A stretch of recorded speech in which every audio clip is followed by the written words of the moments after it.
Watu wapo ambao sasa hivi kazi yao wao kulichafua basi la Simba tu. Mara ya kwanza walisema basi haliwezi kununuliwa, basi limenunuliwa. Si umeelewa? Mara ya pili walisema sui basi linakaja kwenye maji muda mrefu, sasa hivi basi limefika. Kilichofuata sasa hivi kazi ya kuposti, basi bovu, mara basi used.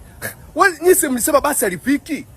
Mimi niliwaambia Jairut pesa nayo na anaweza kulileta ile basi. Na nilikuwa na taarifa zake zote za basi kutua mpaka hapa nchini. Watu walisema hapana, sio kweli. Sasa hivi basi limefika, mnaanza kusema basi bovu. Men, basi bovu. Basi bovu, basi lina hadhi ya wanaotembea nao Madrid.